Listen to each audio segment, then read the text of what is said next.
So I'm going to go reverse psychology and just come out with the most boring, the most boring uniform combination. And be like, man, these guys are for real. They don't give a shit about this stuff.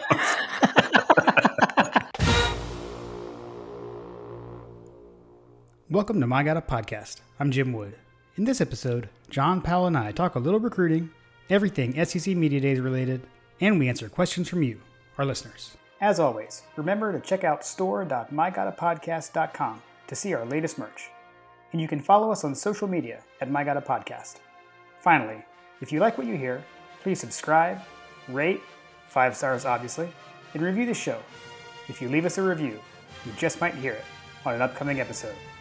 Now, let's join the conversation in progress. So we're back. We are back again. Another preseason. Another preseason.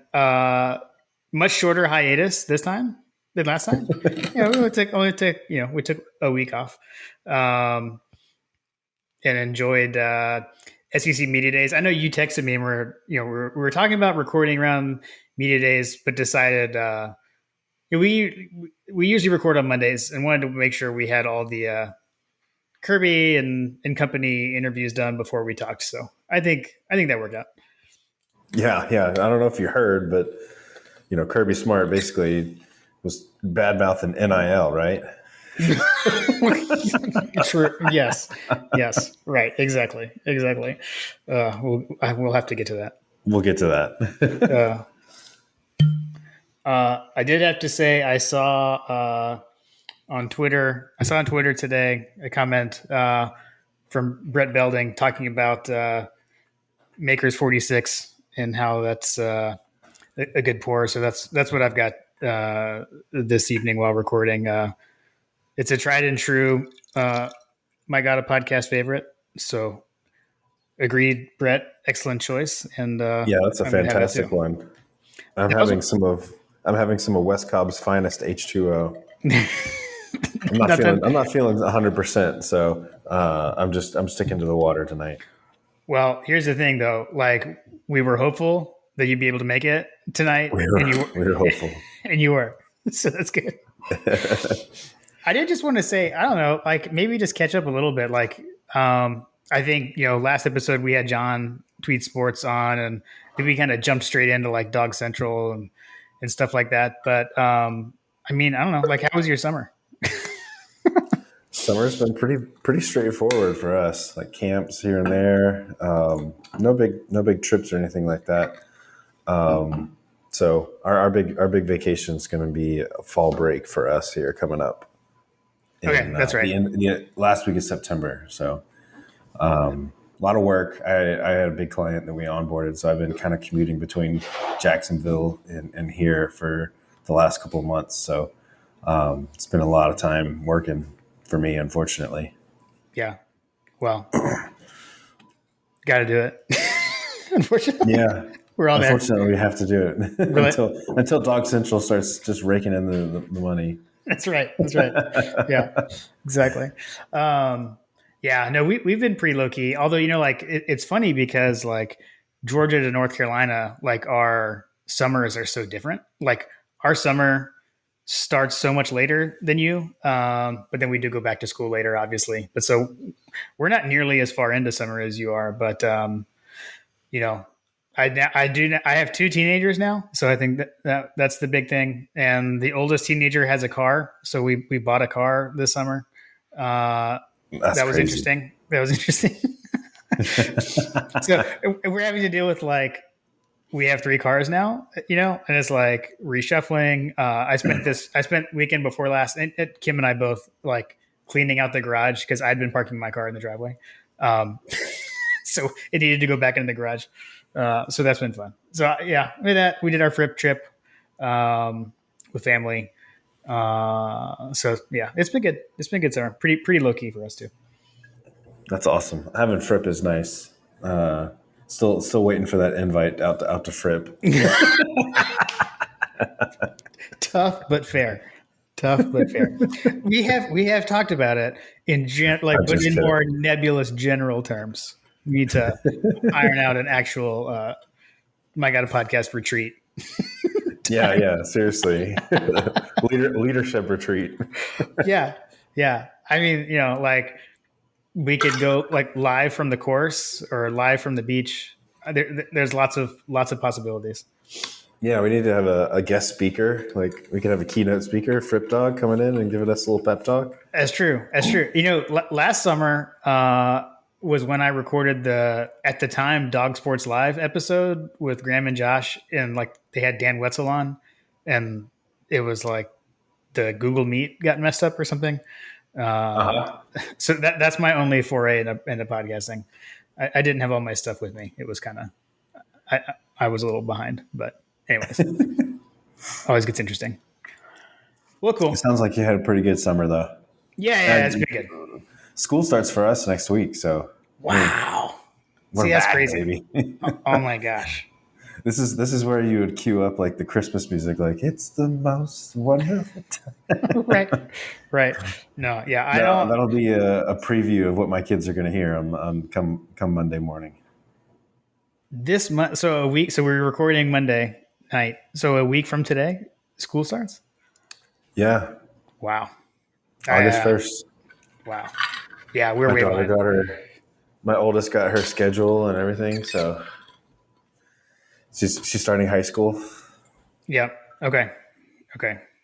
So your oldest is starting. Yeah. So I'm going to have a junior in high school and an eighth grader this year. So big things happening. Wait, is that the most famous podcaster in the Palo household that I see on the screen? He is. He's taking a peek over my shoulder because it's bedtime. Night, night, buddy. Night, Carter. Sorry, Carter. Yeah, it's about to be even more sorry because that kid's gonna have a wake up call because he can't sleep until 8 o'clock anymore. Right. Oh yeah, for sure. Yeah, the end of summer. Exactly. And bedtimes are gonna be like much more swift. Right. It happens. Ugh. All right. Well, let's see. I know. I guess before we get to SEC Media Days, we don't usually talk about the Cruitin so much in here. Like we're not the Cruitin experts. That's why we've got Jason and Dustin and Graham over at Dog Central doing that stuff, and John. Man, those guys are phenomenal, and Trey and Lamar, like man, those guys are just so plugged in, man. If you haven't checked them out, go check them out over at Dog Central, man, because I'm just blown away by the amount of intel that those guys are able to pull. It's crazy. Yeah, for sure. And we've reached, or I don't know. Now it's started to calm down, but maybe like a week or two ago, we had reached like the point in summer where like the sky is falling, or everyone feels like the sky is falling, and like because we had kind of back to back, seemed I guess back to back with Arch Manning and Justice Haynes, not choosing Georgia, and when I think like I had joked months back, right, like the recruits.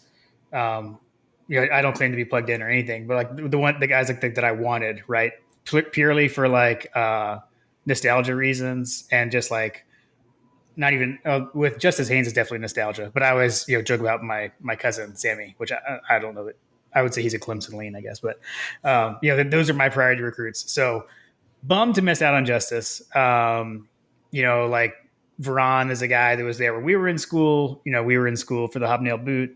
And so wanted him just for that reason alone, obviously. And obviously he's like very talented and is like tearing it up. So once he kind of emerged, he was a guy that I had kind of keyed in on, like, oh man, that'd be so cool to have him. But I mean, it is what it is. I guess the two things I'll say on it, there's like, some people want to kind of forge their own path. I'm sure that would have to be hard for him to come to Georgia with the last name that he has. And, his dad, I don't even know so much living up to it, but just, he has made one of the most iconic plays, I guess, or one of the most memorable plays, so that would be tough. So I can understand that. And then, but the flip side of that is I'll say is nothing has been signed yet and recruiting never ends until that letter of intent is signed. So, but we'll see. Well, even after with the latest, they're talking about allowing and getting rid of the 1 year, limit on transfers, right? So yeah, these kids are potentially going to be free agents every single year. Yeah, that's true. That's true. Yeah, Just, don't burn those bridges, right? yeah, exactly. Well, that's true. So like, you want to make sure that you, yeah, because think about it, like you've got the offensive coordinator that may be hating on you, and you transfer away, and then a year later they're coaching, they're the head coach at that school. You know what I mean? Mm-hmm. Like, Yeah. Yeah, and I know Kirby does a good job of that. But I would say even like as fans, like that's something like as myself, like I'm not like like the whole like don't tweet at recruits kind of like yeah, mantra that I have. Like somebody commits elsewhere, I'm probably not going to say anything at all. If anything, maybe like a good for you, best wishes or whatever. So that's I feel like is definitely kind of the model to follow there because especially in this day and age, like that was a great point. It's not just signing day, right? There's always the portal later, so who knows? yeah.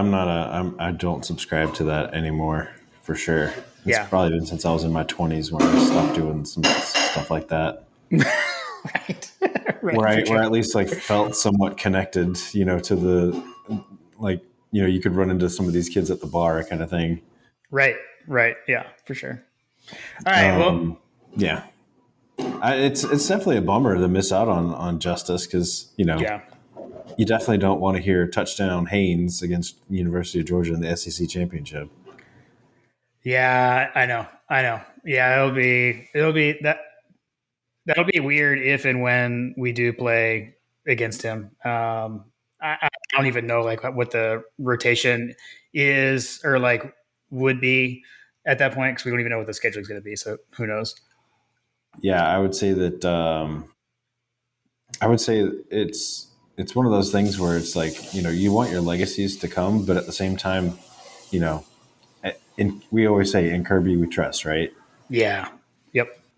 And in this day and age, with the NIL the way that it is, like if you don't want to come to school at the University of Georgia, like I don't want you to come to school at the University of Georgia. You know what I mean? Like if you don't want to Yeah. be here, don't be here.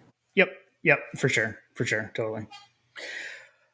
But I would say, I guess the only other thing to kind of like before we pivot to SEC media days is I think things have definitely picked back up. We've had several recruits since. I know like Jonel Aguero we got over the weekend. So I don't know, like in Kirby we trust. You said it, so nothing else to say there really. Yeah, I think it was. I can't remember if we talked about it the last time or not, or if it was just something we messaged back and forth on the threads about. But I wonder if some of that slowdown just has to do with the fact that Kirby mentioned. I can't remember where it was that I saw, but I saw that he had mentioned that they had taken. Was it Thursdays in June off or something like that? Yeah, I don't remember exactly what the specifics what it was either, but yeah, like the mental They health, basically like Yeah, yeah, they basically went to taking like a day off, whereas in the past they hadn't taken that day off, and so they took the day off so that people could be with their families and have lives and stuff like that. And so I wonder if some of that slowdown and some of that momentum was maybe partially because of that. hmm I like to think that it probably isn't. If nothing else, it's just that they're loading up the preseason hype train, SEC media days. I'm sure that a lot of some of this information leaking and information getting out about recruits and stuff is going to be strategic to a certain degree, right? yeah, yeah, for sure. It's funny that like that what you just brought up. I think is a good segue into SEC media days because that the comment when Kirby was talking about that and making that transition in like June this year as opposed to years past. That's when That's what he it made, was. yeah, and that's when he made the comment of that. Like, I don't remember if it was last year or 2 years ago that it was so crazy and it was so bad that he basically thought about retiring. And he's like, I wanted to quit or something like that. And Yeah. I know some people kind of ran with that, like he like totally meant it, which my stance is like I need to hear him say it. Like I need to know what like his vocal tone was to see what he really meant. I did think it was interesting though that like I mean I watched his whole press conference. I don't think anyone like even asked him about that at SEC media days because that comment was made at like the Texas high school coaches convention or whatever. That didn't even come up, which I think is appropriate. Like it didn't seem like it was a I actually thought about retiring kind of comment. Anyways, Like not a serious person. Right, If exactly. if you were reporting that, you were not a serious person. Yes, right, for sure, for sure. So let's see. There were two things in SEC Media Days that came out as kind of like what we would say like news and notes. So the first one was around Tate Ratledge. So Kirby did say that he's cleared to practice, but that's not an injury. That's just easy to return from. So we'll see. That's definitely something to watch, kind of like in the preseason leading up to Oregon. Would love to have him back. You know, we had him for like a series against Clemson last year. I know, right? And the other one was Tyke But Smith. don't tell Alabama that, Jim. We were at full strength. That's a Sorry. good point. Good point. And then the other one was Tyke Smith. And so Kirby said, I don't know if he'll be completely cleared when we get back to fall camp, but he should be cleared shortly thereafter. Hopefully we can find a role for him to help us. So threw in the dreaded hopefully. Although he said hopefully and not hopeful, so I don't know. Hopeful to get him back that's the full on kiss of death. So maybe this one isn't quite as bad. That was kind of a bummer. I'm gonna make a GIF of Kirby Smart given the Hadouken with the hopeful. Amazing. Okay, and now we have to have a My God a Podcast debate of is it GIF or GIF? Because I don't know that I've heard you say. GIF, yeah. I alternate. Okay. I work in a creative environment where I get made fun of if I call it a GIF. Really? But, yeah. Interesting. Yeah, I mean, you got creative minds around that are like aficionados of creative things. So I was just gonna say I try to stay up on the lingo so I don't get made fun of with the guys at work. Yeah, I'm taking us totally off the rails, but because I can't remember like the guy that invented the GIF slash GIF. It's officially supposed to be GIF. He says GIF, right? The guy that came up with the concept, right? Okay, that's what I thought. Okay. Yeah. I mean, these are things that we have to know. Like it's kind of what we're known for. Or one of the things. Crucial preseason talk. So the big thing from Kirby, I would say, was not even from his press conference, but something that came out from a sit down that he had with the SEC network folks. So we're actually going to splice in and play this clip. So the first person you will hear, hopefully, is Tim Tebow, unless something gets messed up. But let's take a listen at this. All right, Coach, I got a bone to pick with you because I've heard that you no longer really want the Florida-Georgia game in Jacksonville. You mean the Georgia-Florida game? No. Hey, come on. I got you. Try to throw that plug in there. I did, but it's literally one of the best environments. How come you want to switch it up? Why is it one of the best environments? How many times did you play in Athens now? None. How many times did we get to play in Gainesville? None. I think that's special. It is. I think that's special. But you get a lot of home and road games, but you only get one where it's split 50-50 no, you in the don't. middle. We're going to play Oregon this year in Mercedes. I know, and there'll be pockets full of it, but this one's literally split right down the middle. Orange and blue, red and black. It absolutely is. I tell you what, y'all tell Florida you call the AD and you ask him to come to Atlanta and come play us. We'll play in Atlanta anytime they want to play. Tell them, Kirby. There's a little bit of it. So so just to talk about it, I'm sure honestly, I can't remember if we talked about this last time. I know we've texted about it a ton, and like you and I and Hunter and John tweets were definitely talking about it a lot right after this came up. Has your stance changed at all? Like listening to that right there, like because my stance has generally been like I want to keep it in Jacksonville, just for like nostalgia and traditional purposes, and I enjoyed going there as a student. That kind of stuff. But he does make some good points. So I'm not a huge fan of Jacksonville beaches. I mean, it's great and all. If I want the type of experience and environment like that, I'd go to Hilton Head or Fripp or whatever, somewhere up more north. But where the actual atmosphere and people are better, in my opinion. But I don't know. My position on it is that if you're using recruiting as the example, obviously we've shown that he doesn't need it. Come on, Kirby, we got top 3 classes every year or whatever. So like, clearly it's not needed. Now, would it give him another asset? Absolutely, dude. Like they're 70 miles away from the school. Like they can bus people over and make it a thing. If they take it home and home, it's going to be much more easy for them to leverage that every other year. My thing is that if everybody is all butthurt over the fact that you're trying to get nostalgia and you want to make it more even, you want to make it more recruiting, make it more fair and balanced, like give them something special or whatever, like some sort of combination of going home and home and neutral site or different neutral site, which is what I was texting you guys about. Like if this was about parity and like trying to give an experience or whatever and try to maintain some of that recruiting elements, like just go home and home, and in between the home and homes go, neutral site, whether it be Jacksonville or Atlanta, and just alternate all of it, just so that every 4 years you get the Georgia-Florida game at the Benz, you get the Georgia-Florida game at the Swamp, you get the Georgia-Florida game at home, you get the Georgia-Florida game at Jacksonville. So my opinion, that would be like a best case scenario. But if I personally think that we should have at least some element of home and home. It is absolutely mind-boggling to me that there's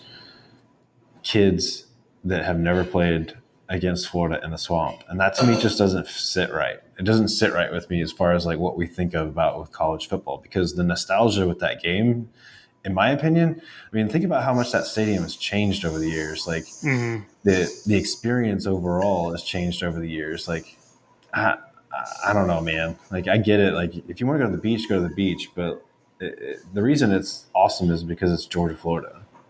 Yeah, I am. I'll tell you, like I'm starting to kind of get off my high horse a little bit of like it has to stay in Jacksonville. And yeah, the recruiting pitch that does nothing for me, because like like Kirby clearly can recruit fine.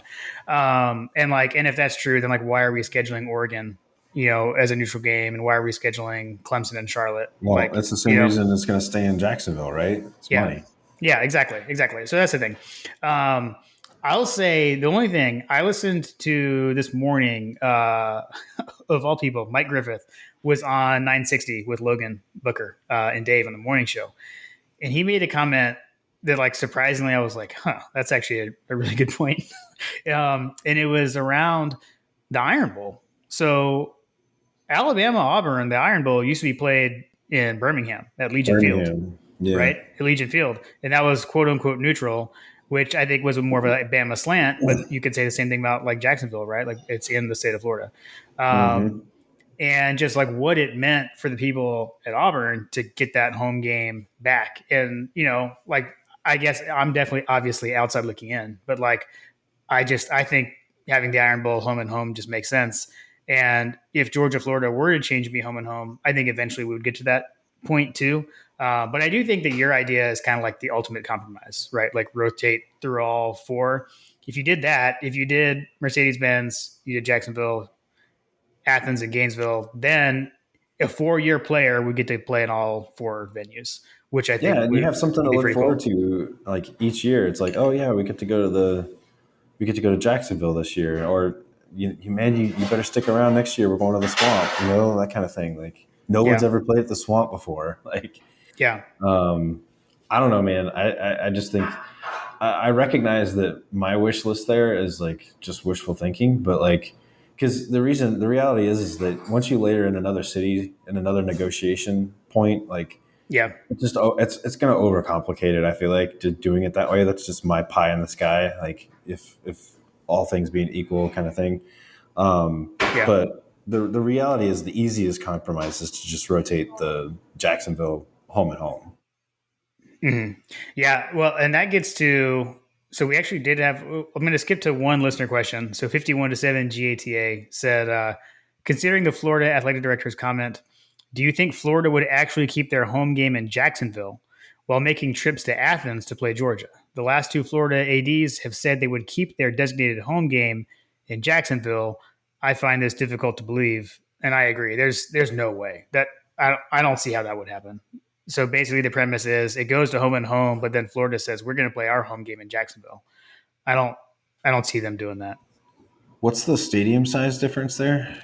I don't know, but my guess is typically pro stadiums are smaller than college stadiums. But they bring in the stands for that. They do game. add stands, but it's still not like, even with the added stands, it's nothing like Sanford, for example. Well, yeah, I just wasn't sure how big the swamp was. Again, I guess the answer there is it would still probably need to be money. Like if Florida, I mean, that would be weird, I guess, right? Because then you'd have the cocktail party in Jacksonville. But if it's Florida's home game, it wouldn't be 50-50, right? I mean, then it's not neutral anymore, technically. So but I don't. 88,000 people is what the swamp holds. Okay, there's no way Jacksonville's that many. I don't think so either. I would say it's with the extra stands. It's in the 70s. Yeah, biggest, I would say it's biggest. probably it says 80,000. Really? Okay. Since the stadium was rebuilt in 1995, capacity has been more than 80,000. Okay. Interesting. So it's actually not that much that big of a difference. Yeah. Plus, you jack up the prices for that, and then you gotta. So here's my thing. So I think that the reason that if I was a Florida person, number one, that just speaks to. 1 second. Give me 1 second. I need to let Munson in the room because he's whimpering. I think Munson heard us and he's been trying to put glasses on it. And he's been trying to put glasses on it. He wants to participate. He wants to be in the podcast. I need him. Okay, he laid down. Okay. Where were we? We were talking about what I think about the game. So the stadium size, you could jack up the ticket prices or whatever. But like, if I am, it just speaks to the value of that game to being where it is. Like, if they're being serious about that they're going to keep the home game in Jacksonville, then clearly it's a benefit to them to have it there. Yeah. I don't know that there's necessarily a benefit for us. So in my opinion, I think that what they're trying to do is have a game closer to the Georgia border. So they're able to pull those South Georgia recruits down to that game, because if they make that their home game, then I don't know how that works with recruiting or whatever, like making it official visits and all that kind of stuff. But like, it's only 70 miles away. So I don't know, man. I think that it might be easier for them to put people up in hotels in Jacksonville or something. I don't know. It just seems like it's a much bigger value proposition to have. If you think about it from a military standpoint, like you've got the border right there, and the game is literally right over the little further over the border. Like, and Gainesville is further south, so strategically, it's a much better outpost.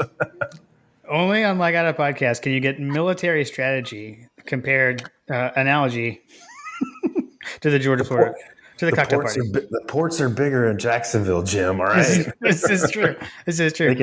They can bring bigger gators in. I once went on a cruise out of the port of Jacksonville. I do think that there's an element of that, though. Like, think about the big time donors that have yachts that pull into the St. Johns River for that game.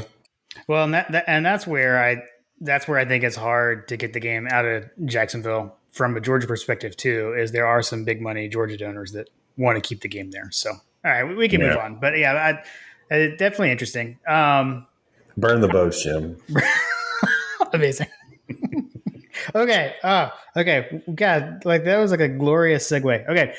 Coach Trill gave us an over-under last week on reusable Kirby quotes at SEC Media Days, and he set the over-under at 2.5. I think we all took the under. I think it hit the under. I think like the most memorable quote that Kirby gave was an answer to a question. It was when he said, like, we will not be hunted at the University of Georgia, right? So to me, that was the most memorable. I'm not sure. I'm having a hard time. I mean, correcting Tim Tebow, calling it the Georgia-Florida game is memorable, but I don't think we hit the over. That was. So maybe we were at 2 as opposed to 2.5. I don't think we hit 3. I don't have anything else. Nothing really sticks out to me. So we'll say we hit the under. Okay. Other things coming out late SEC Media Days. So we had the all SEC teams come out from the voting. So we had 2 offensive players in the first team in Brock Bowers and Warren McClendon. We had 3 defensive players. So this is kind of funny, right? Like everyone talks about, like, 8 starters went to the NFL, only 3 quote unquote returning starters in the defense. Well, all 3 of them are first team all SEC defense. That's pretty cool. So Jalen Carter, Nolan Smith, Keely Ringo. And then Kyrus Jackson was on the first team at kick return. Although actually, now that I just said that, Jalen Carter technically wasn't a starter, right? I guess probably Robert Beal was the other returning starter. So I may have got that wrong. Apologies. It was pretty close though. Hold on, it's Bobby. It's Bobby Beal. Yes, Bobby Beal. That was on the list. Like, is Scott Howard gonna record an alternate pronunciation this year? Like, these are the things we need to know. Are we only gonna have Robert Beal, or can we have that and Bobby Beal? These are the questions. By the way, in case you were wondering, the new pronunciations are not out yet. I did check. Yeah, that Bobby Beal quote with Stetson and Nolan Smith was pretty awesome. That was pretty memorable. That was memorable. Yeah. So Nolan Smith played reporter and asked Stetson Bennett who his favorite outside linebacker is, and then Stetson said Bobby Beal, which we did not. Where has this been all these years so that we had Bobby Beal? I think it was Graham that pointed that out. Yeah. He pointed that out, and he basically said what I was thinking out loud, which was, we've been missing out on calling him Bobby Beal. Yeah, seriously. And the other thing that I don't, maybe I didn't fully appreciate. Didn't Nolan Smith say he was from the morning evening news? That's amazing. I didn't even catch that. That's incredible. I've seen the clip, but I did not catch that. We need to confirm. We need to put some glasses on that one. That replay. Definitely. I think he said that it was because the morning evening news. The morning evening news. I think he was making fun of everybody in the room. They just didn't realize it. Oh, that's amazing. The other thing that we haven't talked about that's like not Georgia related, and I guess maybe is there a segment for us to talk about the non-Georgia related stuff? We can do that. Let me just round out the teams. So we had Kyrus. Don't sleep on Kyrus as first team kick returner. On the second team, we had Cedric Van Pran and Christopher Smith, and then third team Kenny McIntosh. I was gonna do the projected media finish. Won't go through the whole thing, but Georgia predicted first in the East. Obviously, Bama first in the West. Bama picked to be the champion by a wide margin, actually. Like, they got 158 votes to win the SEC, and Georgia only got 18. But then I don't know if this is what you were alluding to, but that the fact that Vanderbilt got a first place vote to win the East and to win the SEC, which is pretty incredible. So we don't know who that person was. I did see something along the lines of like everyone that went got a vote, everyone that got a credential. So I don't know. Logan. Okay, we gotta ask Logan if he voted. Were you trolling everybody? We can ask that question. Was that your non-Georgia thing, or was it something else? No. Although there's a couple of non-Georgia things that I thought were funny. So the much ballyhooed showdown with Saban and Jimbo kind of was just like a non-starter, basically, with how it all rolled up. Yeah. That was strategic interview time placement. I think like they put them pretty far apart, and Jimbo was like the very last guy to go. So he was basically the SEC Media Days kids table. Yes. Yeah. So that was strategery. So go on. The other thing was, can we all just take a minute and pause and just say how blessed it is to have Mike Leach as a head coach in the SEC? I almost always forget about him, and then all of a sudden someone comes out with something absolutely hilarious that he does. Like his opening remarks, that was just chef's kiss. It was the opposite of who was it that it had like that said like nothing? Well, I mean, I know Nolan Smith did it was Leach was the one that just like it was like 2 seconds, right? Yeah, it was really fast. Yeah. Okay, yeah, the Vanderbilt coach had like a filibuster or something. You mean Brad Guzan? Oh, God, I'm so glad you said that. That's what I was about to say. So I successfully, listeners, I I successfully tricked John. So I sent you a text and I said, why is Brad Guzan, at SEC Media Days talking on the SEC Network? And it was like a video, but it was Clark Lee. I don't even know how to pronounce his last name, if it's Lee or Leah, but it was the Vanderbilt coach. But the best was the way you replied to me. You said, I don't know, Guzan went to South Carolina. And I was like, yeah, that was the Vanderbilt coach. So I guess my joke worked. Read the article. I did not read the article. I saw the screenshot, like the. No, that's what I said. It was a video. I sent you like a screen recording of I don't know, like 15 seconds or something. Yeah, I didn't even watch it. I just saw the image on it. I was like, it looks exactly like him. He looks like Brad Guzan. So new thing that I did not put 2 and 2 together on him last year to know that he looked like Brad Guzan. That's awesome. Oh man, the bald guys. We gotta stick together. We all look the same. We don't all look the same, Jim. Jeez. Sorry. Let's see. Anything else? The other thing I thought was awesome was Sam Pittman.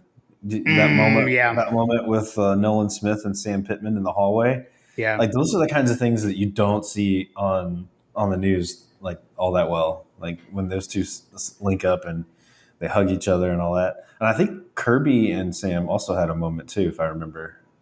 Yeah, that's really cool. Well, yeah, I'm just looking that up. Well, there was a moment when also in that SEC Network, in like the panel interview, they said something to Kirby about playing pickleball and that he said he's good at pickleball. And they asked him what SEC coach he would want to play in pickleball. And he said Pittman because he knew he could beat him.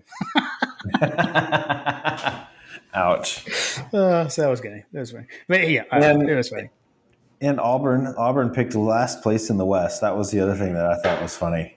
Yeah, seriously. Yeah, I don't know, man. That is a volatile situation, to say the least. I mean, a lot of people just talk about that, like, Harsin is not, like he didn't realize what he was getting into. Like, is he built for the SEC? It doesn't so much seem like it. And then there was, like, the weird Auburn official tweet that was, like, our coach with a picture of him and stuff, like this is our coach or whatever. I don't know. It's like, okay, well he may be, but like there were people tried to like stage a coup and get him, fired. I don't know. Yeah, dude. I don't know. I don't know. So I live in West Cobb and we go to church at a church that was very heavily Auburn. Like there's a lot of folks at church that go to Auburn. I don't know that I'm going to be able to have constructive conversations with them after the Auburn game. We'll see. There's some guys that I know that are Auburn fans that used to play, like, they played at Troy and stuff like that.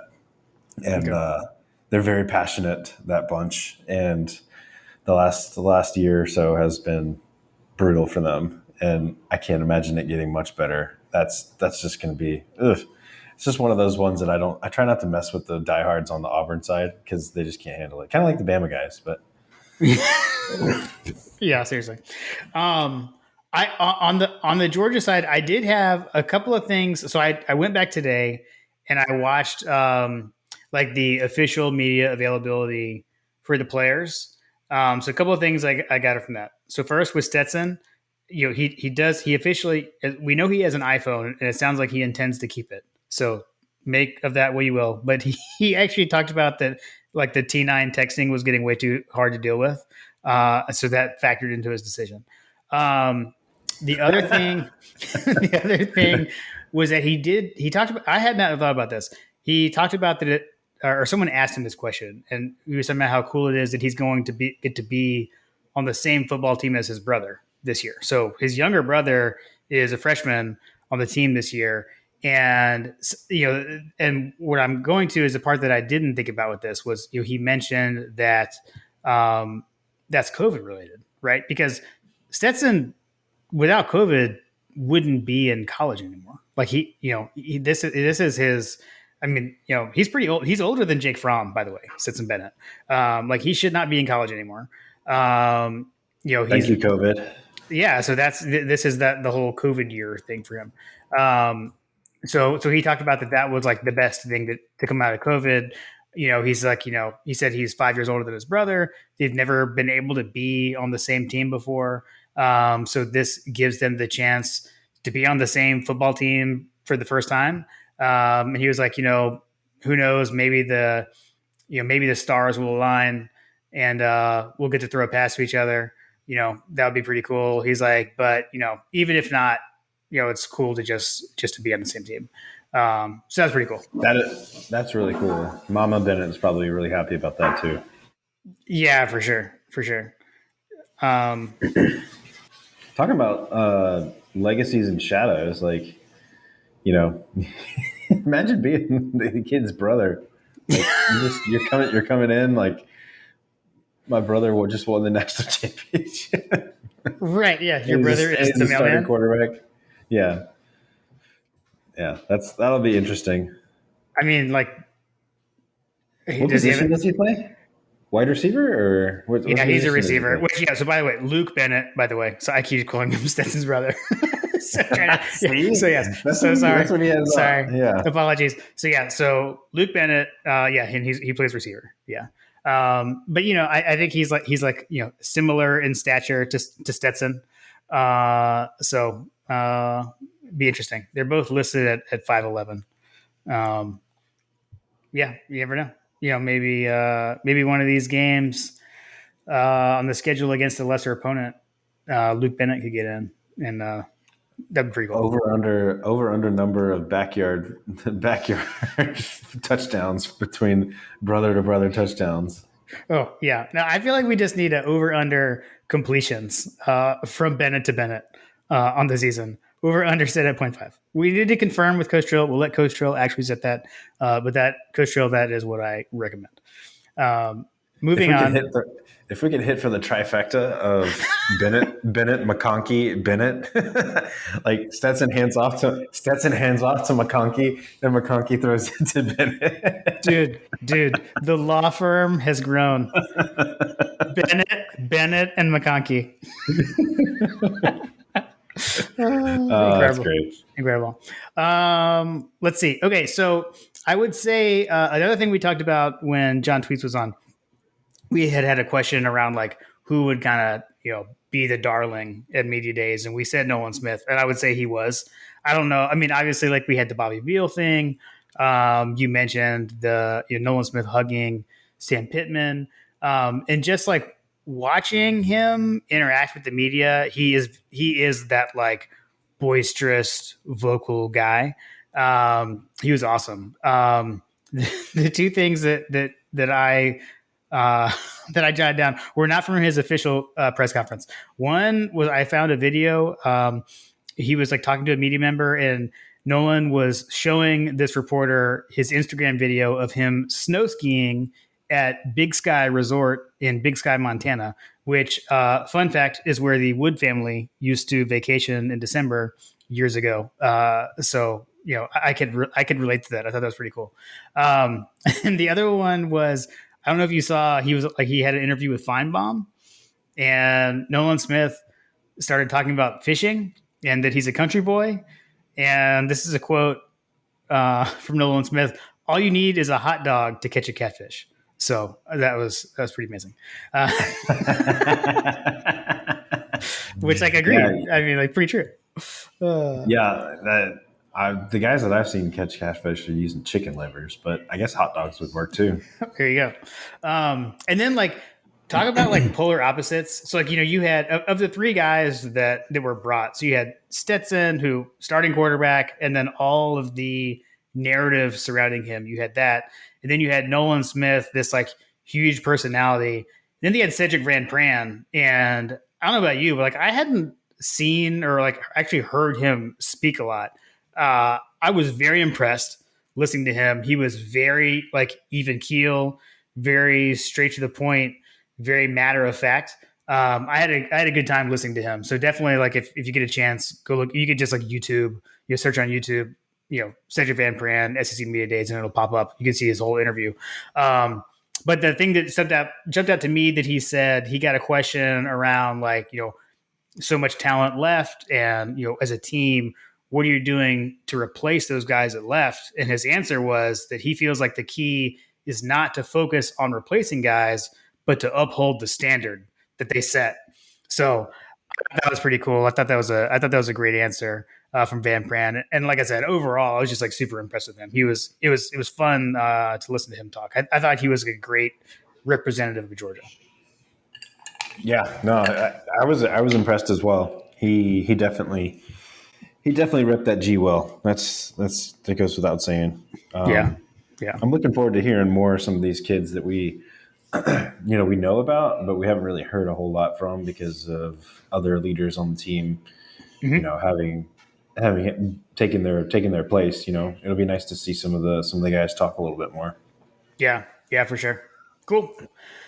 Well, I think that's probably it for media days. And then, the day after, Kirby got the huge contract extension. So he's and he also got a whole lot of negative press about some folks that clearly didn't listen to anything that he had to say about name, image, likeness. Exactly. So Kirby is now, as far as we know, the highest paid on average per season, highest paid coach in college football, at least at a public university.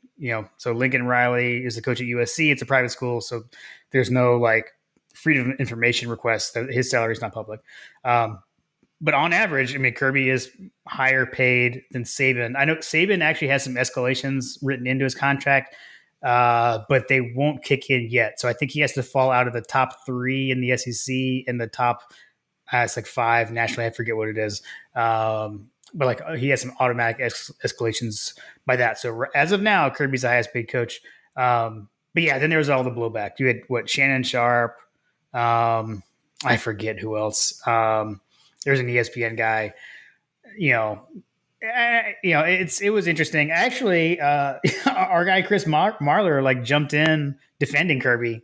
Making fun of everyone for Kirby's had the same stance on NIL all summer, and essentially the same stance as Nick Saban.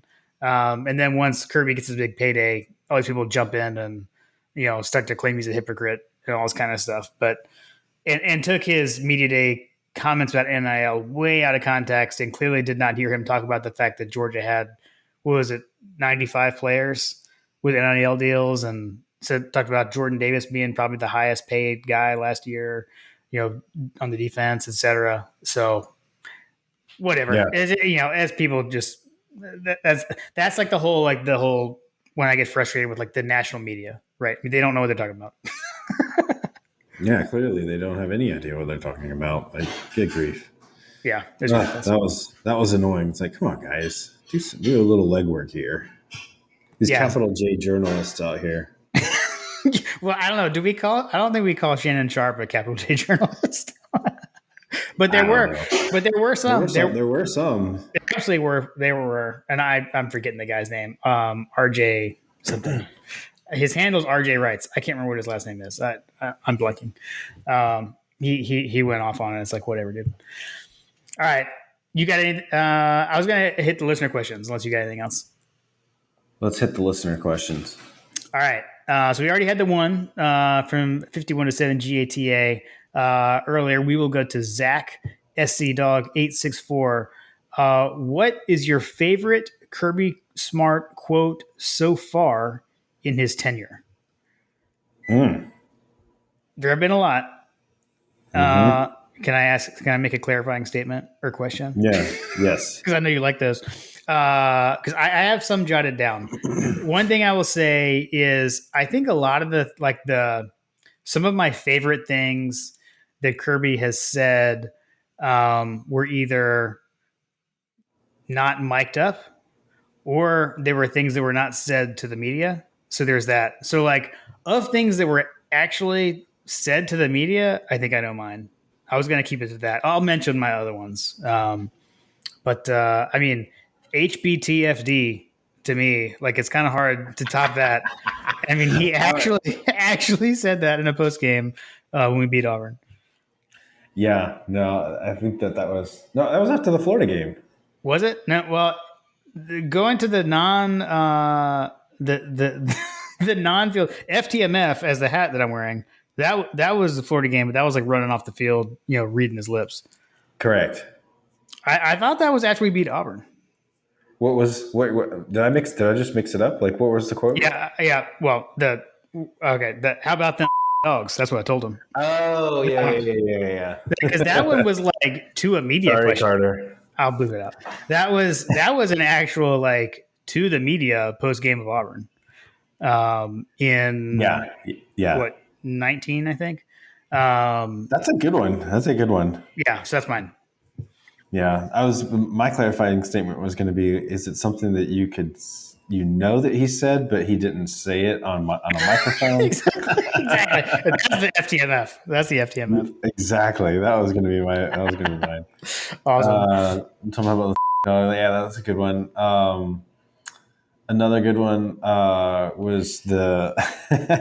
I don't know. This is another one. Like, does it count as a quote because it was recorded? Was all I want to do is eat. I had that written down too. Yes, I agree. That falls in the like. I want you to eat. I think that is my favorite. Like if we can include like things that aren't said to the media, that was incredible. Like when that leaked, and I think like the timing was a little off. Like when it leaked, I think we kind of assumed it was related to, but it was like months old or something when it finally leaked. Well, shoot, if we're gonna throw that in, the Florida speech this year, the Florida halftime speech this year was pretty epic when he was like, I looked in those guys, eyes last year. He was talking about like looking into the guys last year in their eyes when they lost and they're going to be there. And he's just like, I want to bear him or whatever. I don't even remember what it was, but like it was amazing. The off camera ones are definitely win, but for the on camera, but the fact that he said HBTFD like in an official answer is pretty amazing.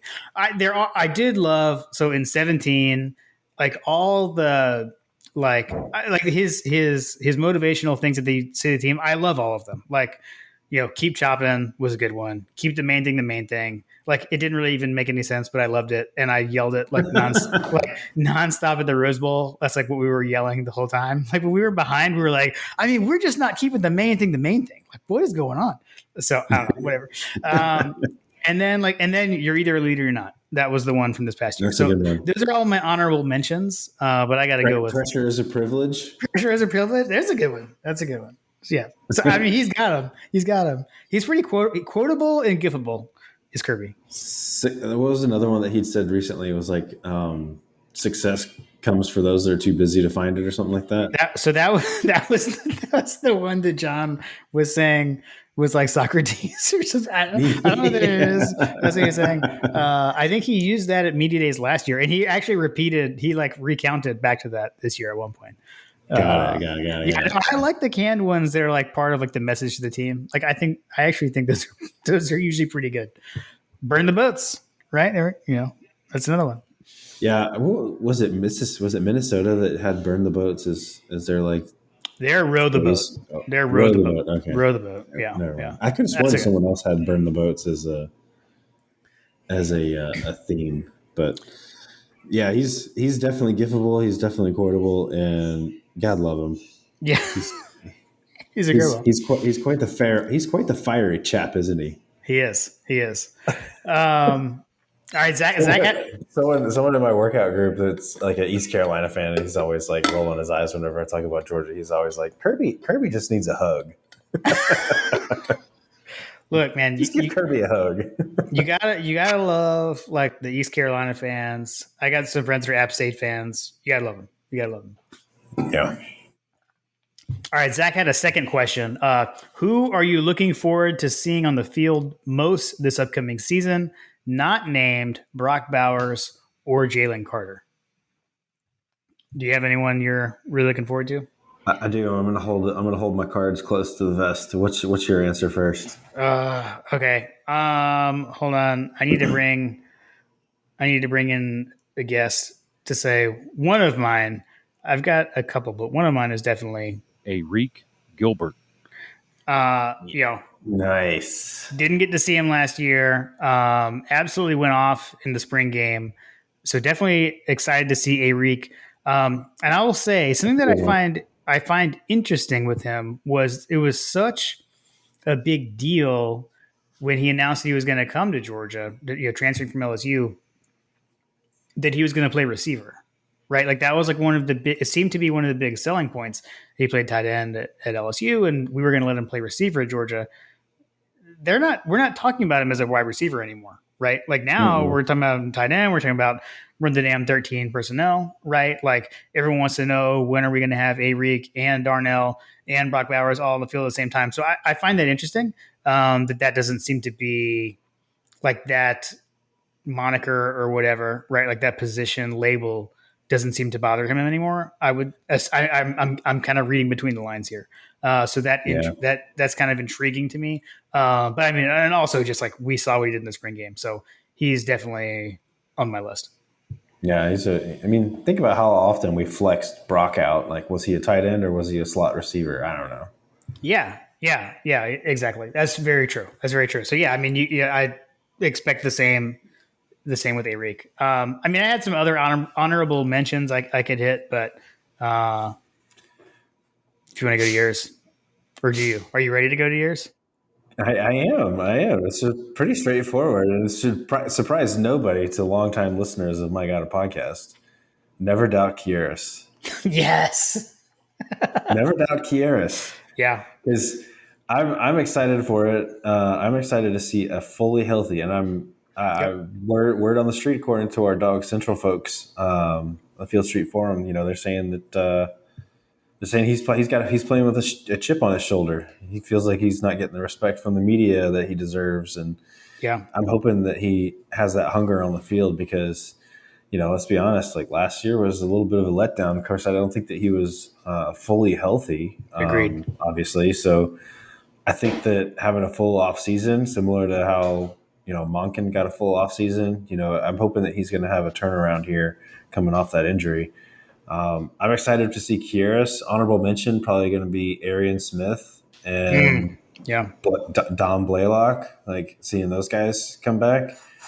We've got a long list of wide receivers that could potentially be poised for breakout seasons, depending on how things go. I'm hoping that we turn some heads at the wide receiver position because I think that there's a lot of talent sitting out there. And on the defensive side, like I said, I think that along the lines of that wide receiver, I had mentioned that A.D. Mitchell had that Devonta Smith kind of moment. That's another one that kind of sticks out. And then on the defense, Ringo, I think had kind of the whatever you refer to as the defensive version of that. Fair. He had the defensive version of that, the walk-off interception. And I think Keely's going to be on that list. Nolan Smith's another one on that list as far as defense goes that I'm excited to see. A lot. Basically, we're talking about all these kids that we know about them. You've heard about them. They're not going to be any surprise to hear any of their names called on Saturday. And it's just a reflection of how deep we are. Right now. Yeah. So you hit a lot of overlap on my honorable mentions. So I'll just add Jamon Dumas Johnson is a guy I'm excited to see in a bigger role. I think he flashed when he was in there last year. Tyrion Ingram Dawkins is a guy. Graham did a pretty extensive film breakdown on him with Josh as part of their, I think coming out of G-Day. So that's another one. And then lastly, I am really intrigued. Stetson Bennett has never entered a season at Georgia as the starter. He has every year he's been buried in the depth chart, right? So what can Stetson Bennett look like with a full offseason, knowing he's the guy, and with an offense tailored to fit his skill set? So I'm excited to see Stetson. Who's there's another guy on the defensive side that has been getting a lot of noise as being like the next big thing. Michael Williams. What's the pronunciation there? Is it Michael or See, this is why I can't wait for Scott, because Yes. there's so many guys that I look at it. Yeah, I mean, I honestly, I don't know. Like, it could be Michael, it could be Michael. I'm not sure. That's why I love the pronunciation so much. The Field Street guys and John are like screaming into their microphone. It's whatever the correct pronunciation is. For sure. You know what? Okay, I'll give one more, and then we can move on. And let me. This one we can get a pronunciation for. Dejan Edwards. Oh yes. So he's going to be the true third guy, I'm assuming, as of right now. Unless Branson Robinson steps up there, but and the third back gets a lot of play. I mean, that was Kenny McIntosh last year, right? And we're talking about him already. And we saw he was listed as third team All SEC entering this year. So I'm excited to see him in a bigger, expanded, frankly, more meaningful role this season. So, yes, that would be. I've not shied from that here on this podcast. That I love the way that Dejan Edwards runs. So, yep, that would definitely be someone. Yeah, I knew you would appreciate that one. So I was kind of holding on to that one. All right, we can move on. John Michael D. So this first question he has is related to the GIF or GIF, if you will, that was attached to our tweet from the podcast that solicited questions. So it's a newer one that we released on the heels of the SEC. What do you call them? It's like the 30 for 30. SEC story, out of the new SEC story, Year of the Dog, that just came out, and so it's like Kirby walking in the facility, like on his phone, presumably texting. So he said, if Kirby was texting you, what would he be saying? And so mine is a callback to a story that I told, I think last year. Kirby would be texting me, why didn't you want to talk to me at the Bronco Nagurski Award? So that's what he would be texting. So if that picture was, what would Kirby be texting you? Yeah. So Kirby's texting and he's texting you. What would he be texting you if he's texting you? If he's texting me, I don't know. And just for anyone who's new, the quick story is, I met both Kirby Smart and Mark Ricks at an event years ago, and I took up too much of Mark Rick's time, and there was this huge line behind me that had formed, and our Coach Rick graciously, abruptly ended our conversation by shaking my hand and saying it was nice to meet me. And I turned around, I was like, oh my gosh, I'm so embarrassed. There's this huge line. And 15 minutes later, I found myself talking to Kirby when he was still at Alabama. And I was worried I was doing the same thing. And so I ended the conversation with Kirby because I thought I was hogging his time. And then when I left, no one else was waiting to talk to Kirby Smart. So I'm a head out. Whoops.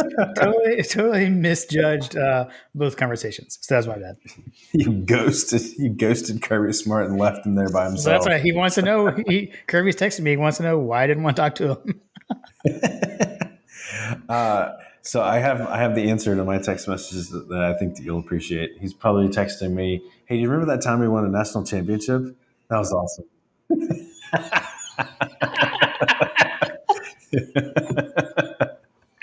Oh, so good. By the way, we have literally texted that to each other like randomly out of the blue. Exactly. Oh, that's good. It's one of those texts that you just like randomly send to someone just because you know that it'll get a laugh out of them. Like, I've got friends like that I send that stuff to all the time. That's There's good. Funny moments in life where you have little quotes that are just going to get someone completely turn their day around. That's good. You win. You won that question. Okay. All right. So John had a second question. Also, people are talking. So what do you think the odds are that the Dogs don't wear red shirts, red hats, and silver breeches against the Ducks? That he offered his answer. He says there's less than a 13% chance that happens. His 13% is in honor of Stetson Bennett. Then he also finished with hashtag uniform Twitter, hashtag inside sources. Inside sources. Okay, so I was trying to do some research tonight in preparation for answering this question. On Georgia uniform Twitter. Yes. So I put a question out there. So what I was trying to find out, actually, so the next question is also uniform related, and I don't know if we want to pull that into. Let me go ahead and read the next one because I think they kind of go together. Fletcher Proctor said, "Are we more likely to see all white, including white helmets, or a black jersey versus Oregon?" So we can kind of answer that separately. But so with those two things going together, what I was trying to find out is who is the designated home team, because I feel like that makes a difference, right? Because I had heard rumors that Oregon was planning to wear all green in this game, like a all green, and I know like my clarifying question was like, are we talking like normal Oregon green? Are we talking like highlighter Oregon green? Because I've seen both Oregon and Baylor wear this like bright neon, like looks like a highlighter kind of green. Okay.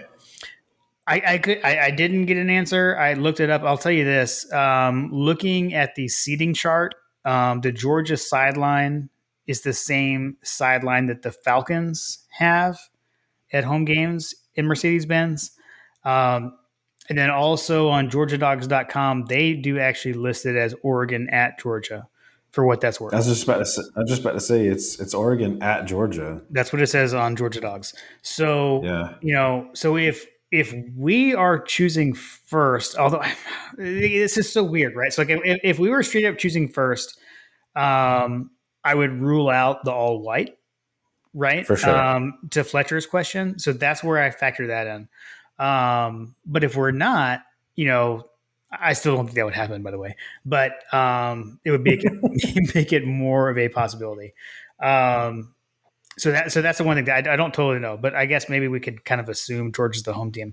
But like if Georgia's the home team and then, Oregon says they're wearing all green and they're wearing like the kind of forest green type green, then like, can they be wearing that green and us wear black jerseys? Like you actually have to think about these kinds of things. Like they can't be that similar. Like they have to be different. Like you can have two solid colors. Like one team doesn't have to be white. Like we've played Georgia, Florida, where Georgia's red and Florida's blue.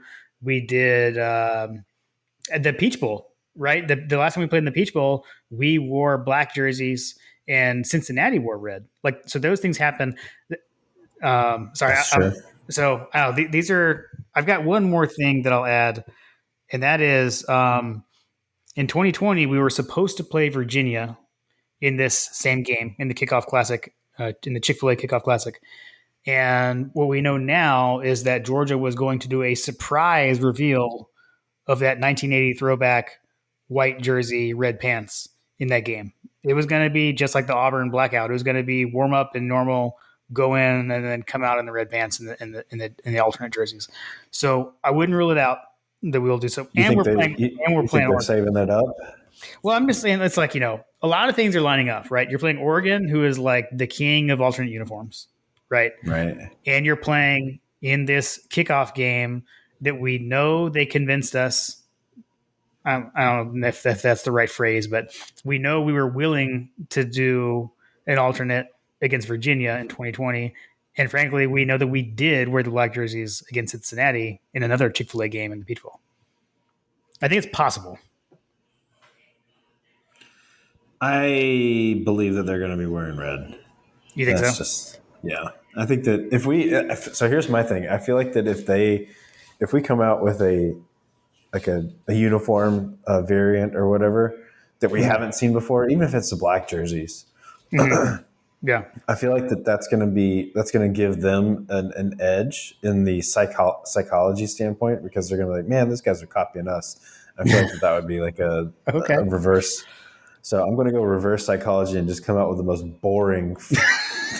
The most boring uniform combination. Be like, man, these guys are for real. They don't give a shit about this stuff. Okay, I had not thought about that angle. That's actually they just don't give a dang. That's amazing. Sorry, Carter. Okay. Oh man. Okay, I have one other thing that leans the other way, but that's a heck of an argument. If I'm Oregon, I'm coming out there in all black neon green. Oh, they're gonna wear something crazy. There's no doubt. They're yeah. Okay, so my one other thing in my extensive research, this is actually just when I was trying to figure out who was the home team. I found the tweet from the official Georgia football account's tweet when the time was announced. And I know you will remember this tweet because it was actually pretty cool. It was when they put like the duck hunt video where it was like Harry Dog was the dog in Duck Hunt. You like standing up and holding up the duck. Yes. Harry Dog was wearing a black jersey in that video. So yeah, dude. Could that be him? If they came out in all black and greens, I mean. No, but Harry Dog was wearing. Yeah. Like but Harry Dog was wearing the black. So like, could we see? Yeah, that's what I'm saying. If we come out in black, yeah. Yeah. So that's the possibility. I don't know what the percentage chance is. I like 13%. I think that's a pretty good possibility set. I like 13%. The other thing that would be interesting is what the weather is going to look like for that game, because I imagine that the roof is going to be closed. So if they did come out in all black, that's the roof of that stadium may get blown off. I like it. Like if Georgia comes out in the black jerseys, the roof of the stadium may just literally like erupt. The center thing is just going to rotate and open because exactly of the exuberance. So would you agree then? I think we're agreeing that our answer to Fletcher's question of what's more likely, all white versus black jersey, that black jersey is more likely than all. There's no way we're wearing all white. If you're giving me those two options, for sure, yeah, it's all black. But definitely expect boring. Yeah, I love the argument that Oregon is just like aghast and blown away at the fact that we would dare wear a standard uniform. Yeah, seriously. I like it. I like that. All right, let's see. All right, speaking of pronunciation guides, and this isn't the first time we've gotten a question from this gentleman. So, Brian, let me know if I'm butchering your name because I'm not sure if it's Brian Michaelis. It could be Brian Michaelis. I'm not sure. I think I said Michaelis last time, so hopefully I'm getting that right. Apologies. Is cooking with bourbon a waste of bourbon? And then he adds, I personally say yes. Do you have feelings on this? I do. I have some feelings. So if you're making desserts, it can add a different flavor profile to sweet, like bourbon pecan pie, bourbon bourbon pecan vanilla ice cream, that kind of thing, like bourbon ice cream. I do think that it's good in those situations, but like a bourbon glaze turkey and chicken and stuff like that, like ham. I haven't been able to really taste the bourbon necessarily in some of those situations. Maybe I just haven't had a good version of it, but I mean, unless we're talking about cooking desserts, I think that there's a flavor profile. Like you go to I'm sure we've all had the bourbon chicken at like a mall, although maybe some of our younger listeners haven't. But what's a mall? Yeah, what's a mall? They're probably saying the same thing about T9 texting. Like, what the heck is T9 texting? We made a super old person reference. What are these old bastards talking about? Carter's like, what is T9 texting? I don't know that there's actually any bourbon in those bourbon chickens, but maybe there is. I would say that if we're cooking dessert, probably a waste, unless we're cooking dessert. Yeah. I would agree. I've really got nothing to add to that. Agreed. I mean, the other thing you got to factor is the fact that, when I'm grilling and cooking, I'm drinking bourbon all the time. So it's not a waste. There you go. Yes. It's not a waste. So let me reread the question. Is cooking with bourbon a waste? I mean, if it's in your hand and you're drinking it. Are you a lawyer, Mr. Brian? Yeah. So is it in your hand, you're drinking it, or is it an ingredient? I believe he meant an ingredient, but fair. I believe he meant an ingredient. Fair. Good point. All right. Let's see. That brings us to our last set of listener questions.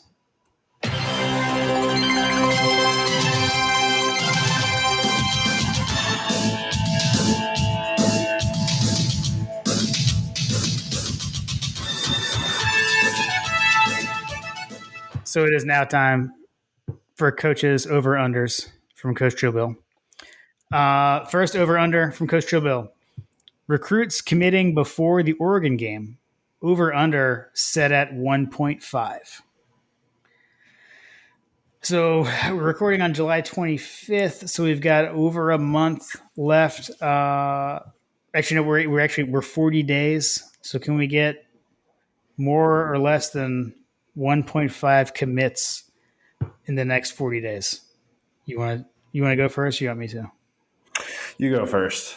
I'm gonna go over because I feel like I think Jason or Dustin can correct me, but I feel like there's one that I think we're expecting to pop before the end of the month, and then that only leaves us one more for the entire month of August. So I'm gonna go with over. I'm gonna go with over as well. And I think lower end like maybe 2, but that gets us over. So I'll go. I was just about to say if you put it at like 2.5. Right. Yeah. True. I'd be more hesitant there. Okay. Over under times rewatching Year of the Dog, which that's the SEC story we mentioned earlier, before the Oregon game. Over under set at 20.5. Let's see here. Probably, yeah, I'm going to go over. Yeah, I mean, certainly for My God, a Podcast as a whole, definitely over. I know I've already watched it at least twice. I've probably watched it 2.5 times already. Which we didn't really talk about that. I don't know that it happened. I thought it was funny because I think you watched it. You didn't watch it. You watched it like the day after. I think I watched it a few days later, I think, or something like that. I remember you started texting me, and I was like, "He's watching Year of the Dog now." Because you texted me with like zero context, zero lead in, like zero, hey, I'm about to watch this. And like your text was just like 1980, what? That's one of those texts that you send to someone that you know is going to get it. That's so good. Which I got to go back and watch it. 1980 who? 1980 who? Was it Salyer? I think it was Salyer. Yeah, I think it was. Yeah, that was epic. It's so if you have not seen Year of the Dog, big endorsement for My God Podcast. It was very well done. I loved all the flashbacks. There was stuff in there that I was not prepared to see in it. It was cool. Yeah, it was still too soon. There was definitely some. Yeah. There was definitely some other things that I had not noticed. That were. I don't know. There's several things in there that I had not really noticed before. Like there's a painting on. I don't know where it was, but it had the WIN scrawled on the wall. I can't remember where it was going towards. If it was like in a workout facility or something, it was like "What's important now." Yeah. I think that's what it said. I may have butchered it, but yeah, it was WIN. I think it said "What's important now." I think is what it said. I mean, that at least works as like alphabetically. As far as acronyms go, I'm going to trust you. Thanks, Jim. It's going to bother me because I used it. Whatever it was, I used it in a workout that I led like the next day or something like that. As part of my parting words for the guys. But I thought that was pretty cool. I had not heard that really. And if I had it definitely wasn't like a big part of it. Certainly not big enough to where it was painted on the wall. You know what I mean? Like that stood out to me. I was like, oh, that's interesting. Like, you're either a leader or you're not, or burn the boats or whatever. Like those are things that were talked about a great deal. But that one stuck out to me. So there's like little things like here and there that I thought that was interesting. I can't think of any other ones, but that was one that came top of mind. Yeah, I really enjoyed some of like the flashbacks, like things that happened even in 2020. Those are the things that like when I said I wasn't prepared to see flashing back that far. Like it wasn't just about the 2021 season. They had some things in there around a few players, like on their journey, right? That like 2020 and what happened to them in 2020 was a big part of their journey to get to 2021. And I thought that was very well done. They spliced some of that stuff in very well. And like, I had things like I hadn't thought of, or not that I hadn't thought of them, but I didn't wouldn't have thought to include it. I will say that. And like I was expecting it to basically be like, here's how the season went, right? And then like the flashback to 2020. I thought that was pretty cool. That was very well done. Yeah, there was. I wasn't prepared for what felt like if you're watching that show, and if you're like me, you're probably watching it and like, man, where's Stetson in this? Like, you didn't realize like how long it took for him to kind of take the reins. You know what I mean? That's a really good point. Yeah, I had forgotten about even that. I thought that. Yeah, it's like, man, there's a lot of JT Daniels in this Seriously. thing, right? Yeah. I was thinking the same thing. Like JT got up. That was another thing that they had mentioned that I hadn't heard much about was like JT got an NIL deal and said that he was going to share it with the team. Yeah. That was all like preseason. I'm curious, like, how did that pan out since he didn't get the starting job?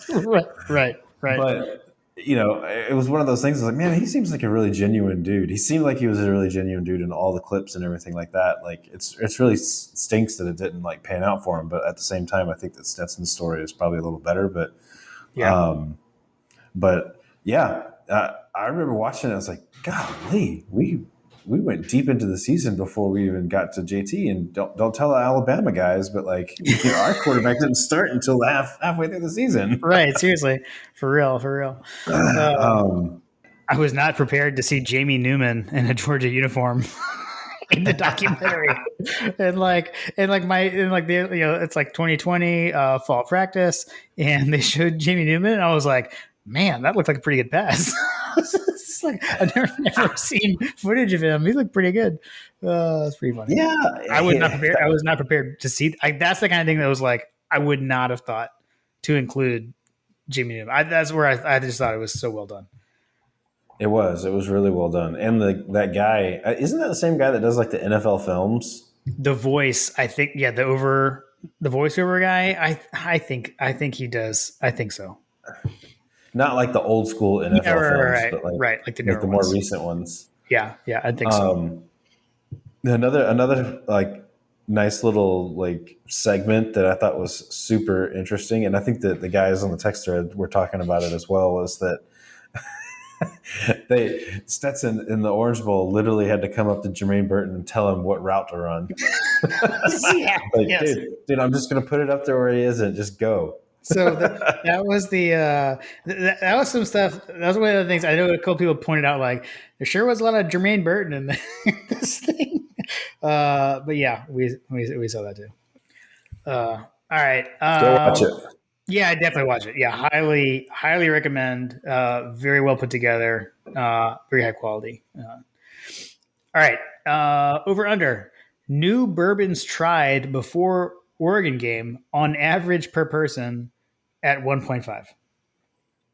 How many people are we averaging? Are we averaging me and you? Me, you, Coach Drillbill, me, you, Coach Drillbill, all of Dog Nation, all of Bulldog Bourbon Social Club? These are clarifying questions I had. Sorry, I've turned into you with the clarifying questions. Yeah, seriously. Like if we're talking about throwing Bobby into this equation, like holy cow. Slam the over. Slam the over. I'm already. I already have a new one. If I wasn't under the weather, I'd probably be drinking it right now. So I've already got one. So I'm pretty close to the over. So I would say probably on the over on that one. Okay, it's tough for me because I don't. It's tough slim pickings for me at my ABC store to find new stuff. I had a bunch of new stuff that my dad introduced me to over the summer. I have a new bottle that I'm not going to reveal what it is because I bought it for a game this season, and I will reveal what that bottle is when the time is right on that preseason on that game preview episode. I plan to have it that night. It's a Kentucky game, isn't it? Well, yeah, no one's ever had a Kentucky bourbon before, so obviously no one's ever had a Kentucky bourbon before. So I don't know. So for me personally, I think 1.5 is a pretty good number. I look at that I might hit the under myself. I think we'll go. I would say for me personally, it probably will be under by then, unless I come across something. Technically, a new bottle of 46 is a new bourbon too. Right? Yeah, we're hitting even more clarifying. Which my Maker's 46 is getting a little low. So There you go. I've got several that are low, which is exciting me because I'm about to add, because I follow your rule of only add the infinity bottle when you're at the bottom of a bottle. Yes. I'm going to get a lot of stuff added to my elite bottle pretty soon. I'm pretty excited about that. I don't know if I showed you mine or not. I think I saw it on Twitter. I saw it on Twitter. You tweeted yes. it. I think I tweeted it. Yes, Yeah. I cleaned up my bottle and added the sticker. So it was a redemption bottle, right? it was a redemption bottle because my infinity bottle was a redemption that I made during the 2021 season. So Yeah, it was a redemption season. That's right. Okay. Let's see. Last over under tailgate food trial runs before the Oregon game. Over under at 2.5. Listen, Coach, I'm already on my midseason form on this, so I will probably not have any trial runs. That's an elite flex answer, and I'm going to say the same thing. Look, I'm locked in. I know what I'm going to have for my tailgate, so I don't need to do that. Exactly. Look, I've had the recipe to Panda's bean dip for like 20 years. So nice. I'm ready to go. We know what the ingredients are. That's right. Awesome. All right. The only thing I might change is I might try to smoke it.